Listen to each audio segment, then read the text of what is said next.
Olá, tudo bem?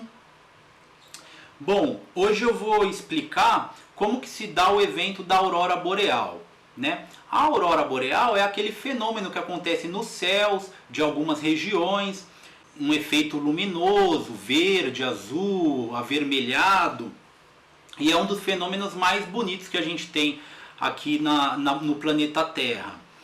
Que na verdade o nome correto é aurora polar. Né? Quando a gente fala aurora boreal, que é o nome mais comum, a gente está se referindo a quando acontece a aurora no Polo Norte. Né? E ela também acontece no Polo Sul, aí ela se chama aurora austral.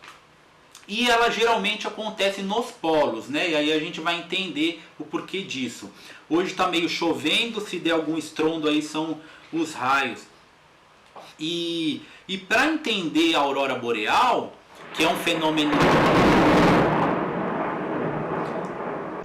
Bem, dizia eu que a aritmética é a ciência...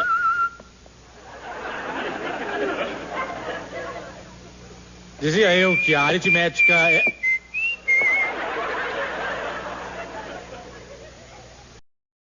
Para entender a aurora boreal, que é um fenômeno de escalas astronômicas, a gente vai precisar estudar vários campos da física aí. Então o que envolve a aurora boreal, né? As explosões solares, os ventos solares e o campo magnético terrestre. A aurora boreal, que é um fenômeno gigantesco, em escalas muito grandes, né? Envolvem distâncias muito grandes. Por exemplo, a gente pode ver aqui a distância da Terra e do Sol. Olha lá, 149 milhões e 600 mil quilômetros, né? É muita distância. Também envolvem energias muito altas, né? Por exemplo, a superfície do Sol, que é o que manda os raios solares, ela tem 5.778 Kelvin, né? Quanto que isso equivale em graus Celsius, né? Deixa eu copiar esse valor aqui.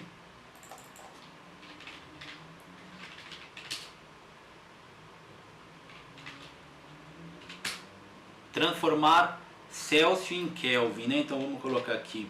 Olha lá, 5.504,85 graus Celsius, né? Então são temperaturas muito altas e energias muito altas. Porém, para a gente compreender a aurora boreal, que é um fenômeno astronômico, a gente vai ter que estudar desde a estrutura da matéria, né? As partículas quânticas, envolve alguns fenômenos quânticos, né?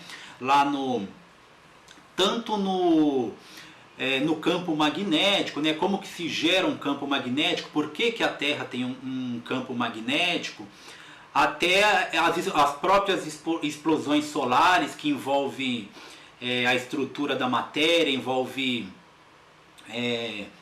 as reações nucleares do Sol. Além da gente falar aqui da parte física, a gente também vai ver um vídeo que grava o céu da Noruega durante meses, né, vendo a aurora boreal de vários ângulos, como que ela se comporta. Também a gente vai ver algumas sugestões de turismo, onde que se pode ver a aurora boreal.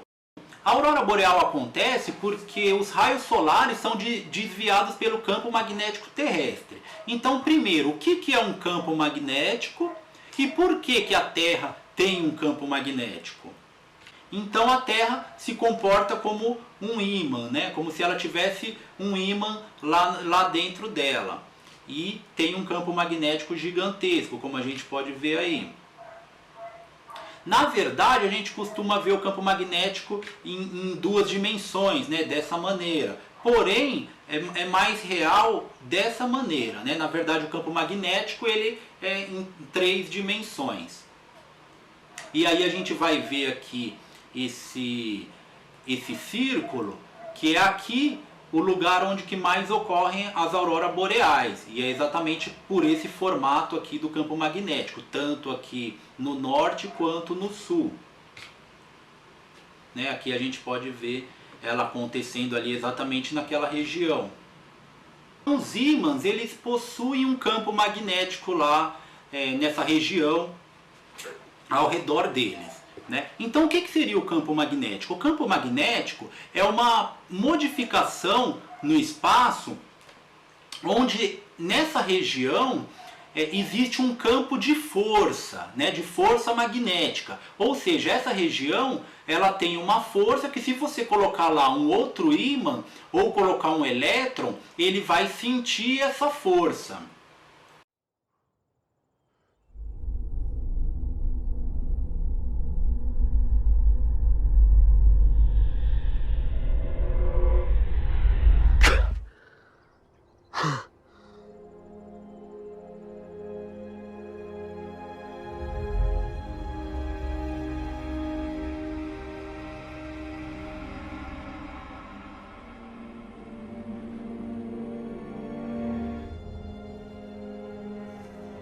What did you just do to me? I accessed the brightest corner of your memory system. It's a very beautiful memory, Eric. Thank you. Try again.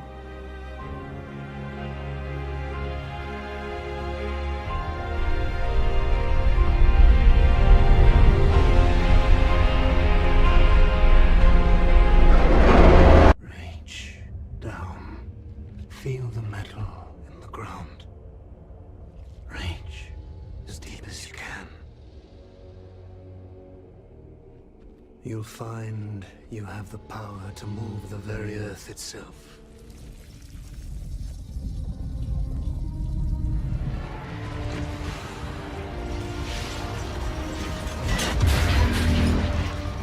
Everything they've built will fall! And from the ashes of their world, we'll build a better one!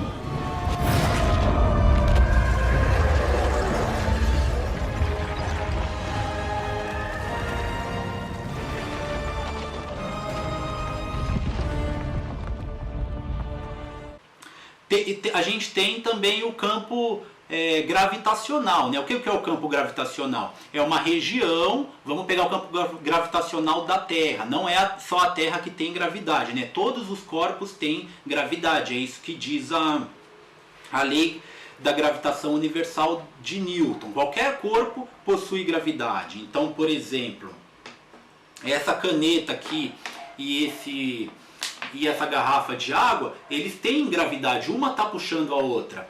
Porém, como os corpos são muito pequenos, a gente não consegue sentir essa gravidade. Já como a Terra é muito grande, a gente consegue sentir a gravidade da Terra. Ou o Sol, que é maior ainda, tem a gravidade maior ainda. Por isso que a Terra orbita o Sol. Por isso que a Lua orbita a Terra. Tudo é uma manifestação do mesmo fenômeno, né? Que é a gravitação, que é a lei da gravidade. Então, o ímã ele possui esse campo aqui, que não é um campo igual ao campo gravitacional, é um campo magnético. Então também é um campo de força, só que é uma força que atua só em determinados corpos, que no caso são outros ímãs, outros campos magnéticos e o elétron. Aí a gente vai entender por que o elétron também é afetado pelo campo magnético. Antes de se descobrir a natureza do campo magnético, já se conheciam ímãs, né? Que o primeiro cara que foi registrado, que encontrou lá um ímã, na Grécia. E aí eles perceberam que aquele metal se comportava de forma estranha, né? Atraía ou repelia outros corpos, outros metais. E só que eles davam características místicas para aquilo, né? Características mágicas para aqueles corpos lá. E o ímã já foi usado para fazer bússolas, né? Então os chineses, há muito tempo atrás, há 2000 anos atrás, já usavam bússolas para conseguir se guiar no mar. Na série Vikings mostra lá uma bússola que já ajuda eles nas navegações, que nada mais é do que um ímã flutuando na água, né? E esse ímã vai se alinhando ao campo magnético terrestre, que eles também não sabiam do campo magnético terrestre, né? Eles achavam que era alguma coisa sobrenatural. Até chegar na Idade Média, né, as grandes navegações, quando os europeus vieram para a América, então a bússola sempre foi usada nas navegações. Só que eles não sabiam o real motivo da bússola, do ímã, do magnetismo, não sabiam nada disso, né? Eles só sabiam que existia uma força e que aquele metal imantado se alinhava ao campo magnético terrestre. A gente só veio descobrir a real natureza do magnetismo mais ou menos por volta de 1820, quando um professor, o Ørsted, então olha lá, esse professor, conhecido por experimento de Ørsted, ele nasceu na Dinamarca e ele era professor na Universidade de Copenhague. Ele estava dando aula sobre eletricidade, né? Eles também já tinham descoberto a eletricidade, já conseguiam fazer pilhas, só que os fenômenos elétricos também não eram totalmente explicados, né? Eles já sabiam que existia eletricidade, já conseguiam fazer pilhas, né? E então, aqui tem o modelo de uma pilha que eles usavam na época ali para acender uma lâmpada, tá vendo? Então aqui as pilhas são essas pilhas mesmo, né, que eram pilhas de metal, era zinco, cobre, e aí molhado com material alcalino, um vinagre ou algo do tipo, e aí fechava um circuito e aí gerava eletricidade e eles conseguiam acender uma lâmpada. No Museu Catavento, aqui em São Paulo, ali no Parque Dom Pedro, que é um museu de ciência, a parte de física lá é muito rica. E eles têm esse experimento aqui que é a pilha de Volta, né? Que quem desenvolveu foi o físico italiano Alessandro Volta. Então esse professor estava lá estudando a pilha na escola, quando um aluno, diz a lenda que era um aluno que não estava muito prestando atenção na aula tal, e eles estavam trabalhando com a eletricidade e o aluno percebeu que a bússola se movia quando fechava o circuito. Quando a eletricidade passava, a bússola se movia. E aí o aluno perguntou para o professor e ele não sabia explicar o porquê. E na época ninguém sabia explicar o porquê aquilo acontecia. Porém, experimentalmente, eles já descobriram então que a eletricidade e o magnetismo tinham uma relação, né? Aí daí que surgiu a área da física eletromagnetismo. Então hoje a gente sabe que os fenômenos elétricos e os fenômenos magnéticos, eles estão totalmente relacionados. Um não existe sem o outro, né? Só que eles começaram com coisas mais experimentais, então era isso. Uma corrente elétrica e ver o campo magnético, calcular qual que era a força daquele campo magnético, até que quem explicou definitivamente com leis matemáticas foi o Maxwell, né? Então, as equações de Maxwell. Então, são 4 equações que descrevem todos os fenômenos eletromagnéticos, né? Então, tudo que a gente conhece hoje de eletricidade, de magnetismo, elas cabem dentro dessa teoria dessas 4 equações. Até a luz, né? A luz também é um fenômeno eletromagnético. Agora já se entende como que se gera um campo magnético ou como que se gera um campo elétrico. Então vamos lá tentar entender. Só, lá no experimento do Ørsted, o que aconteceu? Fechou circuito lá na pilha, né? Então os elétrons começaram o seu movimento ordenado. Então os elétrons começaram a seguir uma corrente elétrica no mesmo sentido. E isso gerou um campo magnético. Então, o magnetismo ele é gerado pelo movimento dos elétrons. Então é uma lei da natureza isso, é uma lei da física, né? Um elétron em movimento, ele gera um campo magnético. Então aqui a gente tem lá o spin do elétron, né? Então um elétron, o spin seria o giro dele. Então um elétron que está girando aqui, ele é como se fosse um pequeno ímã, ele gera um campo magnético ao redor dele. Né? Então aqui, ó, a teoria quântica do Paul Dirac, de 1929. Na química, quando a gente vai estudar a estrutura do átomo, né, as camadas de valência, por que os elétrons se organizam em determinado lugar do átomo, aí a gente aprende lá sobre o spin. Um elétron em movimento gera campo magnético. E como que um elétron que gera campo magnético vai fazer que um corpo inteiro, um ímã ou o planeta Terra tenha um campo magnético também? E porque se eles têm campo magnético, por que outros corpos não têm campo magnético, né? Por que, por exemplo, essa garrafa de água não tem campo magnético se ela também é feita de elétrons como um metal?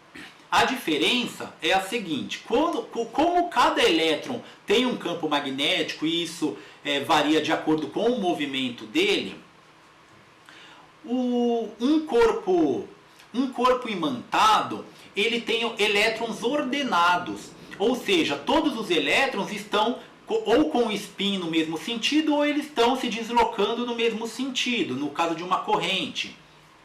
Então, cada elétron com seu campo magnético individual, quando ele está próximo de um outro elétron que também tem um campo magnético igual ao dele, ou seja, está no mesmo sentido que o dele, esses campos magnéticos vão se somar. Então, por exemplo, o campo magnético de um elétron vai ser igual a metade do campo magnético de 2 elétrons. E assim, aí depois 4 elétrons já vai ser o dobro do campo magnético. Já os corpos que não são imantados, eles têm os elétrons desordenados, né? Cada elétron vai estar se movimentando para um sentido diferente. Então, os campos magnéticos deles vão se anular. Enquanto em um metal imantado, os campos magnéticos se somam, né? Um vai complementar o outro. Então, como a gente pode ver aqui, só para ter uma...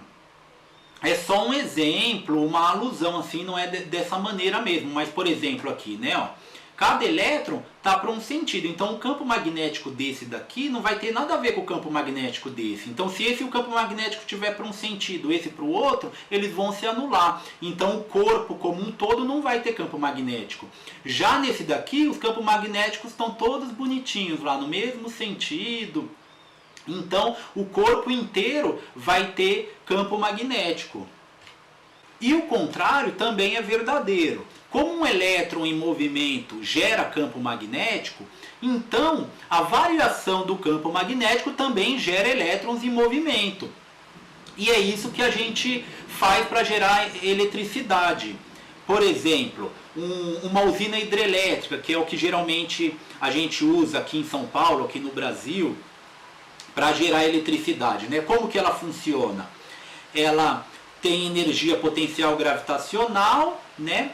Lá na altura da água. Então a altura da água é um tipo de energia acumulada que essa energia eles canalizam aquela água de forma que ela vai ganhar energia cinética, ou seja, ela vai se movimentar. Até aí eu estou falando de energia mecânica, né, lá de Newton, não estou falando de eletricidade.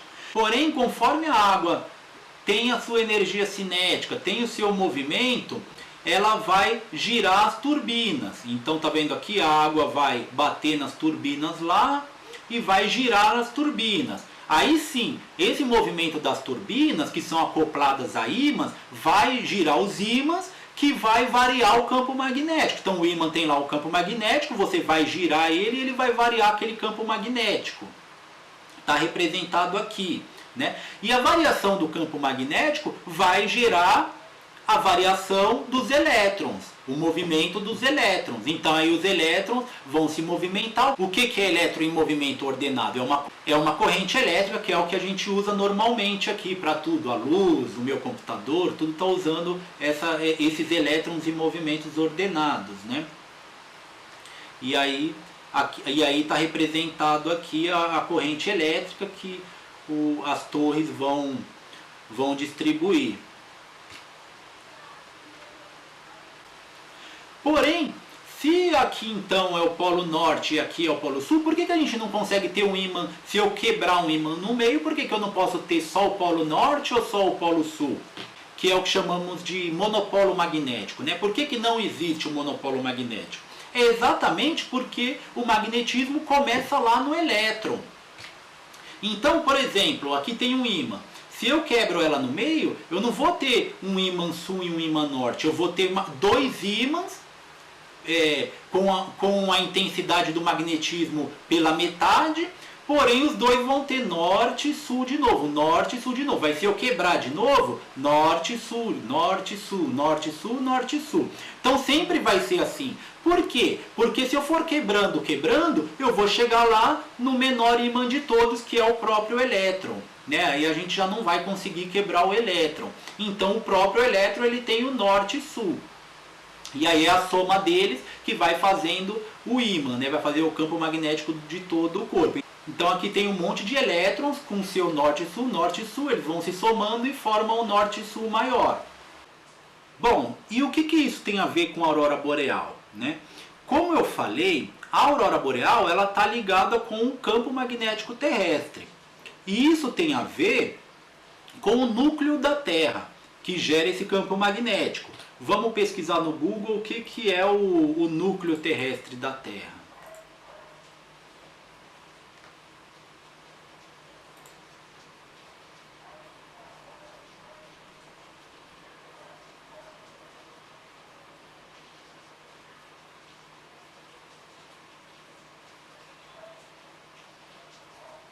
Então, olha só, o núcleo externo é provavelmente composto de ferro metálico. Esse ferro metálico, ele é um metal que ele tem características de ímãs, né? Então ele gera um campo magnético, que a gente chama material ferromagnético. E o núcleo interno é composto de ferro e níquel. Então, é por conta desse material que tem no núcleo terrestre, que é o material ferromagnético, que a Terra se comporta como um gigante ímã. A gente pode ver aqui também que o polo magnético da Terra, ele não coincide com o polo geográfico da Terra, tá vendo? O campo magnético está aqui nesse eixo e o polo geográfico está aqui nesse eixo. Então é isso que acontece. O Sol, a gente vai ver mais as características desses ventos solares, explosões solares, mas o Sol, ele manda raios aqui para a Terra e esses raios são desviados pelo campo magnético da Terra. O Sol, ele também tem campo magnético, isso tem a ver também. O campo magnético do Sol, ele é bem menos estável do que o da Terra. Tem todo um ciclo de variação do campo magnético. E a formação dos ventos solares tem a ver também com as reações nucleares do Sol. Então eu já vi a pergunta assim, mas se no espaço é vácuo, se o fogo precisa de oxigênio, como que o Sol pega fogo no espaço sem oxigênio, né? Então, na verdade, não é que o Sol pega fogo. O que está acontecendo no Sol? O Sol ele está sofrendo uma reação, várias reações nucleares. O que são reações nucleares? São reações nos núcleos dos átomos. Então, basicamente, o que acontece é que no Sol tem hidrogênio em abundância, e lá, como o Sol é muito grande, tem uma massa muito grande, a gravidade lá é muito grande. Então, os próprios elementos que compõem o Sol, eles vão sendo puxados pela gravidade. Então acontece o que se chama de fusão nuclear, quando dois átomos diferentes, eles são fundidos e se tornam um só. Então no Sol o que mais está acontecendo é a fusão de hidrogênio se transformando em hélio. E quando isso acontece, existe muita liberação de energia, né? E isso tem a ver, a gente vai ver já já, mas tem a ver com a teoria de Einstein, né? Aquela formulinha que aparece em todos os filmes, que na verdade representa que energia pode se transformar em matéria, e matéria pode se transformar em energia, e o efeito fotoelétrico também, que na verdade o efeito fotoelétrico foi o que fez o Einstein ganhar o prêmio Nobel, né? Nem foi a teoria da relatividade. Mas a gente já vai ver isso. Agora vamos ver um pouquinho do Sol, né? Então aqui, tá vendo as manchas solares? Essas manchas solares aqui, elas é da onde sai o campo magnético do Sol. O primeiro a observar isso foi o Galileu, quando construiu os telescópios, lá em 1500. Ele conseguiu observar essas manchas solares. E isso varia, conforme vai variando o campo magnético do Sol, essas manchas solares vão variando. E tem todo um ciclo, né, nessa variação. Existe esse livro aqui, Nossa Estrela, o Sol, tá vendo? Tem ele para baixar aqui no Google Livros. Tem um programinha que você coloca no YouTube e eles te ensinam como que você baixa esses livros aqui. Tem um programinha que você consegue baixar qualquer livro aqui. E esse livro, ela é da professora Adriana, que inclusive ela já deu aula para mim. E ela faz parte do CRAN, né, que é o Centro de Radioastronomia, que tem lá no Mackenzie, né? Então lá tem cursos de pós-graduação, mestrado, doutorado, iniciação científica, é bem legal. Lá eles têm telescópios, né? Tem um observatório no Ceará, e aí eles têm radiotelescópios, né? Que são telescópios que não estudam através da luz, né? O que eles recebem são ondas de rádios que vêm do espaço, e aí eles transformam essas ondas de rádio em imagem e conseguem estudar a astronomia. Inclusive uma das pesquisas lá é sobre quasares, né? Quasar é uma coisa que tem no centro da galáxia, um fenômeno que acontece no centro da galáxia. Toda galáxia tem um quasar desse, tá vendo? Tem um buraco negro no centro da galáxia e ela libera um raio cósmico. Tá vendo? Então são imagens bem bonitas aqui. E lá eles estudam isso também. De um quasar pulsando luar, interestelar canoa.